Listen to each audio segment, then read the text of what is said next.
और भीमा कोरेगांव ये जो नाटिका है ये हमने देखना चाहिए, अपने इतिहास को जानने के लिए देखना चाहिए। उन्होंने 500 अपने महार सैनिकों ने, शूरवीरों ने 2 दिन भूखे पैसे लड़ाई लड़ी है मैडम। वो 1 दिन की लड़ाई नहीं हुई है, वो 2 दिन लड़ाई चली थी। 31 दिसंबर और 1 जनवरी। 1 जनवरी के शाम के 6 बजे वो मैदान छोड़ के भागे थे। गले में मटका और पीछे में झाड़ू क्यों बांधा गया? वो मजबूरी के एक राजे महाराजे की तरह लड़ने वाले ये लड़वैया लोग, 3000 सालों से मूल निवासी नागवंशी लोग, इनको कभी भी मटका और झाड़ू नहीं बांधा गया है, किसी भी इतिहास में नहीं लिखा गया है। तो फिर सिर्फ संभाजी महाराज के जाने के बाद यहाँ पर पूना में इनको क्यों बांधा गया? फिर उसे छुड़ाने के लिए 100 साल 150 साल के उपरांत 1689 को ये घटना घटती है। हमको सजा 1689 को मिली है, ठीक है, और 1818 में हमें मुक्ति मिली उन सजा से, मटकोर से। तो वो दर्द दिखाना था मुझे। कोई भी चीज करने के लिए 3 प्रकार की चीजें चाहिए। तो उसमें एक है पैसा, सबसे ज़्यादा इम्पोर्टेंट है, दूसरा पब्लिसिटी, और तीसरा तुम्हारा जो मंचन है वो सशक्त होना चाहिए। तुम्हारा पैसा है, पब्लिसिटी होगी, लेकिन तुम्हारा मंचन सशक्त नहीं होता, क्या मतलब है? हम इस महानाट्य को करने के लिए हमको 8 लाख की लागत है। आज ही हमने बजट निकाले, कल तक हम 7.25 पर थे, आज देखो तो 8 लाख का बजट निकला था। हम महार वो अकेले एक इंसान थे जिन्होंने संभाजी राजे को जब अहमदनगर के किले में कैद करके रखा गया, तो अकेले एक में वो रायप्पा महार और दत्तोबा महार, रायप्पा महार और दत्तोबा महार, ये 2 भाई थे। ये दोनों भाई अपने घोड़े के साथ में अहमदनगर के किले तक पहुंचे। साधु जय भीम, मैं हूं इंजीनियर स्नेहा और आप देख रहे हैं नेशनल चौपाल। इस वक्त हम महाराष्ट्र के गोंदिया में हैं और आने वाली 11 तारीख 11 अप्रैल महात्मा ज्योतिराव फुले इनके जयंती का दिन है और उसी दिन गोंदिया के अंदर महानाट्य भीमा कोरेगांव का प्ले होने वाला है। इस नाटक के प्रस्तुतकर्ता, इस नाटक के दिग्दर्शक और जो डायरेक्टर हैं वो हमारे साथ है, राइटर हैं वो हमारे साथ हैं, कबीर दा, और उनसे आज हम बातचीत करेंगे इस पूरे नाटक को लेकर, क्योंकि भीमा कोरेगांव 2018 से पहले इसे काफी कम लोग जानते थे। 2018 में जब भीमा कोरेगांव में जो बवाल हुआ, उसके बाद से भीमा कोरेगांव को जानने लगे। तो सबसे पहले आपने ये जो नाटक लिखी है और ये नाटक अब प्रदर्शित हो रही है, उसके लिए बहुत बहुत बधाई। क्या कबीर दा, हम जानना चाहेंगे कि क्या दिमाग में चल रहा था जब आपने ये नाटक लिखी? क्या सोचकर आप ये चाहते हैं कि भीमा कोरेगांव का जो इतिहास है वो एक बार नाटक के रूप में कम से कम विजुअलाइज हो? क्या है मकसद आपका? क्या है मैम कि सबसे पहले तो बाबा साहब अम्बेडकर कहते हैं कि जो अपना इतिहास नहीं जानता वो इतिहास बना नहीं सकता, और कांशीराम साहब कहते हैं कि हमें इतिहास को खोज करनी होगी और उसे दुनिया तक लाना पड़ेगा। तो नुक्कड़ के माध्यम से हो या प्रबोधन के माध्यम से हो, मन में कांशीराम साहब ने जो बॉम्ब के अंदर से गांव-गांव में जाकर नुक्कड़ या गाने के माध्यम से प्रोफेसर लोग वो स्कैटर लेते थे, तो वो एक जरिया था लोगों को समझाने का। देन वो बाद में वो बंद हो गया, तो फिर मैं कलाकारी था, तो हमने सोचा कि इसको कलाकारी के माध्यम से लाया जाए। फिल्म बनाने के लिए हमें कम से कम 20 करोड़ 30 करोड़ रुपए चाहिए, जो हमारे पास नहीं है, बिल्कुल भी नहीं है। और बाबा साहब ने और एक बात कही कि मेरे 4 भाषणों की ताकत तुम्हारे गीतों में होती है, और विजुअलाइजेशन से जितनी जल्दी चीज समझ में आ जाती है उतने भाषण में नहीं समझते। तो 1818 में क्या घटना घटी, ये अगर किताब लिखेंगे तो आज किताब का जमाना नहीं रहा, लोग मोबाइल देखना चाहते, मोबाइल में देखना चाहते या लाइव देखना चाहते। तो हमने सोचा कि इसका एक महानाट्य किया जाए, और फिर ये बात धीरज मेश्राम सर से बात की मैंने, और मेश्राम साहब ने बोले कि हाँ हम फाइनेंस करते हैं।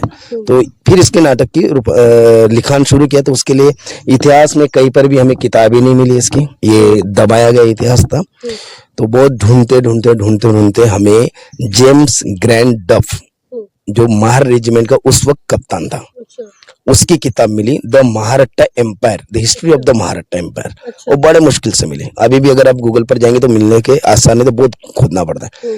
वहां पर छत्रपति शिवाजी महाराज के जन्म से लेकर 1818 तक की हर घटना वहां पर लिखी गई है कि कब क्या क्या हुआ, किसने किसको मारा, किस अमात्य ने क्या किया, क्यों छत्रपति संभाजी राजे ने 2 अमात्य को हाथी के पैरों के नीचे दफनाया, दबाया, उसका बदला उन्होंने किस प्रकार से शिरके को ये करके, क्या बोलेंगे उसको, मतलब लालच देकर या गुमराह करके कैसे उनको संगमेश्वर मंदिर में पकड़वाया। ये सारी घटनाक्रम उस किताब में लिखी गई है। अब अभी चलो आपको रोकना चाहेंगे क्योंकि अभी छावा भी चल रही है, तो छावा कुछ अलग तरीके से बवाल जो है कर रही है समाज के अंदर, या ये कह सकते हैं कि क्या क्या वो गलत इंटरप्रेट कर रही हैं जो आपने पढ़ा है इतिहास को और अभी जो दिखाया जा रहा है? देखिए, अब ऐसा कि उसके ऊपर तो बोलना नहीं चाहिए, लेकिन छावा मेरे हिसाब से 80% तक सही गई है। लेकिन कुछ डायरेक्टर की मजबूरियां होती है, तो उस मजबूरी के तहत उन्होंने कुछ चीजें नहीं दिखाई। और उसमें तो सबसे बड़ी बात है कि उसको तो मैं मजबूरी नहीं बोलूंगा, इसमें हमारा जो इतिहास है उसको छुपाया गया वापस। पहले भी छुपाया गया, अच्छा। आज फिर छुपाया गया। रायप्पा महार वो अकेले एक इंसान थे जिन्होंने संभाजी राजे को जब अहमदनगर के किले में कैद करके रखा गया, हाँ। तो वो अकेले एक में वो रायप्पा महार और दत्तोबा महार, रायप्पा महार और दत्तोबा महार, ये दो भाई थे। ये दोनों भाई अपने घोड़े के साथ में अहमदनगर के किले तक पहुंचे। एक भाई को अहमदनगर किले के बाहर रखा गया, दत्तोबा महार, इसलिए उनका नाम कम आता है। उनको बोला कि मैं जब इनको लेकर निकलूंगा तो घोड़े तैयार रखना, तो वो बाहर का संभाल रहा था।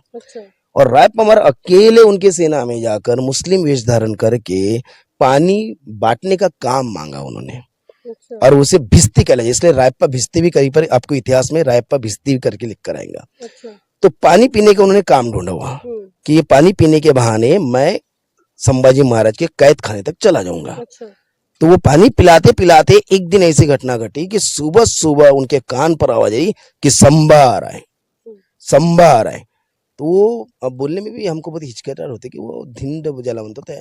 वो उनको निकाला जाता संभाजी महाराज को और वो क्या कवि कलश को, जैसे उनके कानों में कि संभा आ रहा है, तो वैसे उनने सैनिक, वही मुगलों के सैनिक की उनके तलवार निकाली, उनको गर्दन काटी और कम से कम 70-80 लोगों को मारकर वो शहीद हुए संभाजी राजे के पैरों में। तो इतना बड़ा इतिहास वो उनको छुड़ाने अकेले को आप वो नहीं दिखा रहे हो। गणपत मार, जब इनको संभाजी राजे को तुमने उसके बाद भी औरंगजेब ने चलो मुगलाई ने कैद किया, लेकिन सजा तो मुगलाई के हिसाब से नहीं मिली, सजा तो मनुवाद के हिसाब से मिली, मनुस्मृति के हिसाब से मिली। तो आपने वो सजा वहां न देती हुए वो संगमेश्वर मंदिर में क्यों दी? मुगलों ने वहां क्यों दी? एक तो मुगल तो मंदिर में जाते नहीं, तो मंदिर में जाकर तुमने सजा दी, कि उसका भी बहुत बड़ा भयंकर इतिहास है। मतलब कई सवाल है अगर देखा जाए, या फिर इसे एक बार क्रॉस वेरिफिकेशन किया जाए, तो चूंकि जैसे आप पढ़ ही रहे हैं ये सारी चीज़ें, तो अब वापस हम आते हैं भीमा कोरेगांव पर। चूंकि ये जो नाटक अब प्रस्तुत होने जा रही है, आप इसका प्ले गोंदिया में कर रहे हैं, तो क्या इसका बैकग्राउंड है, अभी क्या क्या सोचा है, अभी कितनी प्लानिंग हो चुकी है, कहाँ तक पहुँची है गाड़ी? प्लानिंग में अभी तक हम मैडम 70% अभी सक्सेस हो चुके हैं। एक तो कोई भी चीज करने के लिए 3 प्रकार की चीजें चाहिए, तो उसमें एक है पैसा, सबसे ज्यादा इम्पोर्टेंट है, दूसरा पब्लिसिटी, और तीसरा तुम्हारा जो मंचन है सशक्त होना चाहिए। तुम्हारा पैसा है, पब्लिसिटी होगी, लेकिन तुम्हारा मंचन सशक्त नहीं होता, क्या मतलब है? तो हमारे पास में ना यहाँ पर पैसा है ना हमारे पास पब्लिसिटी है। हमारे पास कुछ है तो हम कलाकार है, हमें यहाँ खड़ा कर दिया अभी गाना गा लेंगे, ठीक है, अभी कुछ भी कर ले, ढपली दे दीजिए अभी गाना गा लेंगे, हम वो कर सकते हैं। तो हमें खुद को ही खुद का इतिहास लाना है सबसे पहले, तो इसके लिए हमें पब्लिसिटी चाहिए, तो पब्लिसिटी करने के लिए पैसा चाहिए। तो वो तो बहुत अच्छे लोग हैं गोंदिया के अधिकारी लोग और समाज के लोग, और बहुत ग्रेट है मैडम। मैं इनको नमन करना चाहूँगा आपके चैनल के माध्यम से, सभी अधिकारी महोदय और सभी अपने समाज के लोग। मुझे कोई भी घर के बाहर, मतलब मैं खाली हाथ कोई नहीं बेचता मैडम। मैं 2000 मांगता हूँ ना, वो 5000 देते मैडम। मैं 11000 मांगता हूँ, 25000 देते। मेरे आंखों में आंसू आ जाते। अब मैं मेरे भाइयों को, मनीष भाऊ, ये पुनेश ओके जी है, सूरज उमरे जी है, अमित मिश्राम जी है, वो हमारे साथ चलते हैं। मैं एक ही बात बोलता हूँ उनको, ये सब चीजें ना मुझे कांशीराम साहब ने सिखाई है। ये है ना, ये कांशीराम साहब ने सिखाई, क्योंकि मैं आपके लिए कर रहा हूँ ना, तो आपको चीज दिखाने के मुझे पे करना चाहिए, पे बैक टू सोसाइटी जिसको बोला जाता था, ठीक है। तो मैं उनको बोलता हूँ, मैं कुछ गलत नहीं बोलता, कुछ नहीं, वो खुद ही हमको 5000, 10,000, 15,000 ऐसा देते हैं। आज हम इस महानाट्य को करने के लिए हमको 8 लाख की लागत है। आज ही हमने बजट निकाले, कल तक हम 7-7.25 पर थे, आज देखो तो 8 लाख का बजट निकला। तो हम सोचने लगे अरे 75,000 कहाँ से बढ़ गया। फिर ध्यान में आया कि हम सेट बना रहे नया, पहले हमारा सेट बना था, फिर औरंगाबाद गया तो वह टूट गया हमारा सेट, तो वो बनाने के लिए 65,000 लग रहे मैडम, इसलिए हमारा बजट यहाँ गड़बड़ा गया। वो ध्यान में नहीं था, हमारे बजट में नहीं लिखा था, 8 लाख लग रहे। लेकिन हम हिम्मत नहीं हार रहे, क्योंकि आज की कंडीशन में हमने 3.5 लाख को क्रॉस कर चुके हैं। तो अभी वो जो नाटक में आप प्रस्तुत करेंगे उस नाटक में क्या कुछ है, क्योंकि जब हमने आपका वो देखा पॉम्पलेट देखा उसमें लिखा कि 200 कलाकारों के साथ और तोपों के साथ और घोड़ों के साथ, तो ये सब जो लिखा है तो क्या इसमें आप क्या दिखाना क्या चाहते हैं? देखिए मैम, पहली बात तो एक जो महानाट्य जो हो रहा है, हाँ। सबसे पहले कि हम एक गले में मटका और पीछे में झाड़ू क्यों बांधा गया, वो मजबूरी क्या, एक राजे महाराजे की तरह लड़ने वाले ये लड़वैया लोग, 3000 सालों से मूल निवासी नागवंशी ये लोग, इनको कभी भी मटका और झाड़ू नहीं बांधा गया है, किसी भी इतिहास में नहीं लिखा गया है।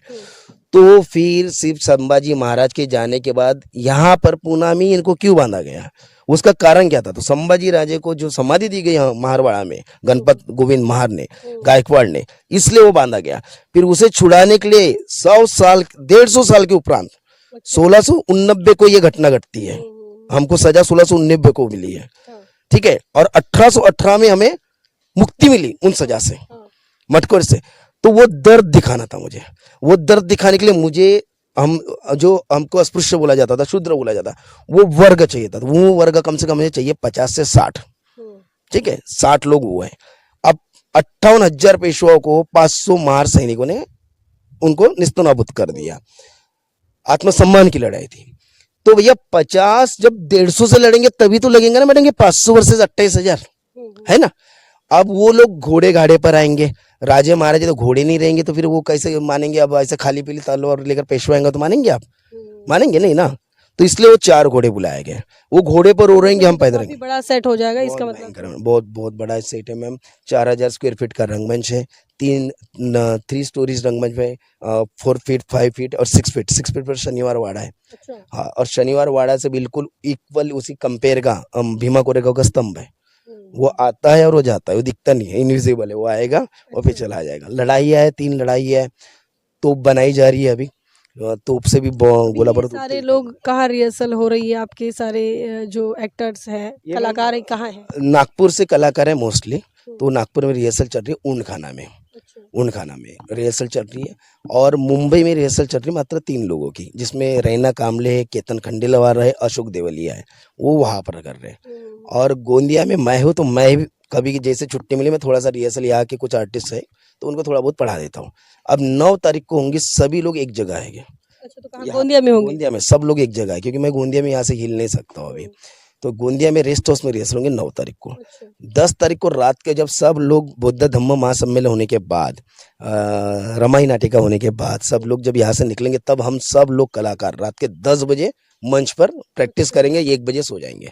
फिर क्योंकि सेकंड डे 11 अप्रैल को हमें भीमा कोरेगांव करना है, तो पूरे रंगमंच पर हमारी तालीम होती है, ब्लॉकिंग होती है, वो सब हम देख लेते हैं।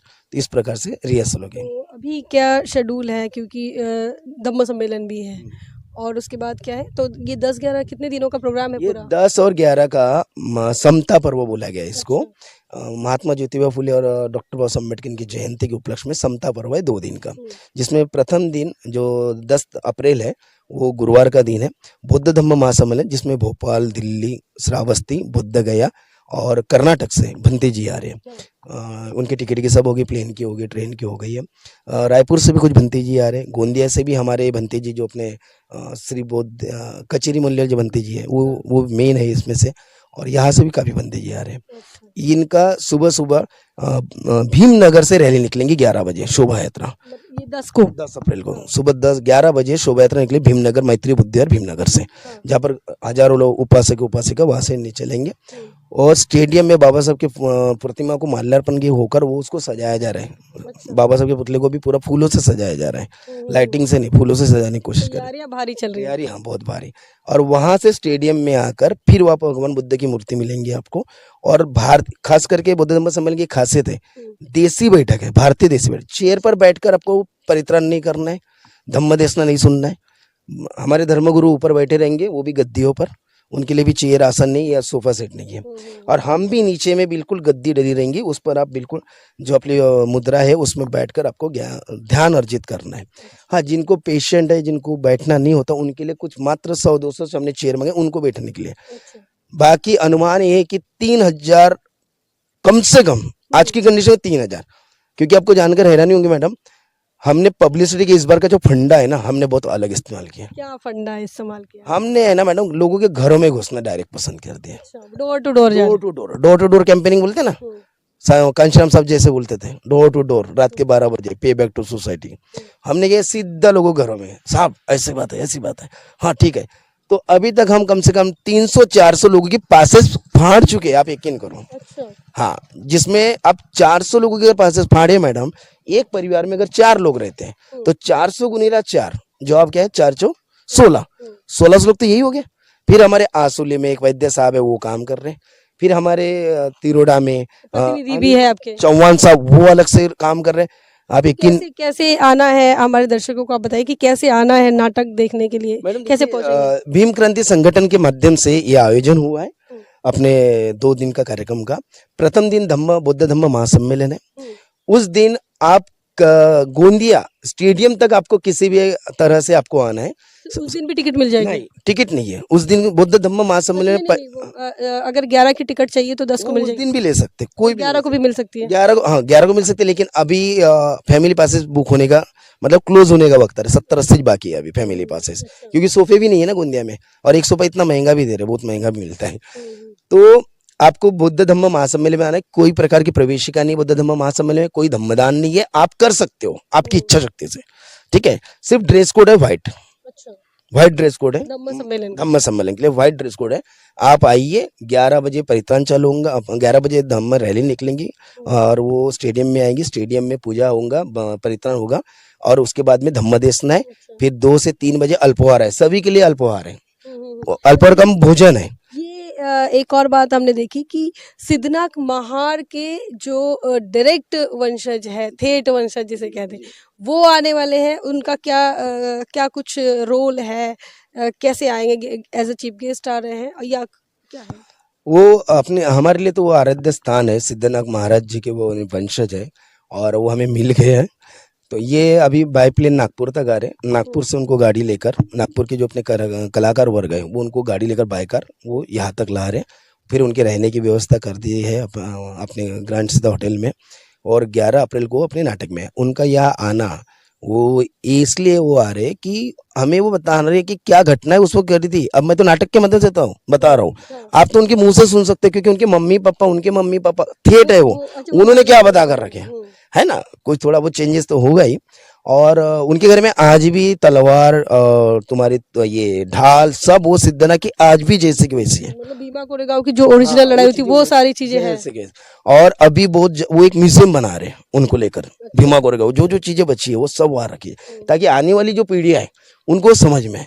तो वही है कि, और यहाँ के सभी लोगों से मिलने वो आ रहे हैं, और बस हम बहुत जंगी तरीके से उनका स्वागत करें, यही अपेक्षा है।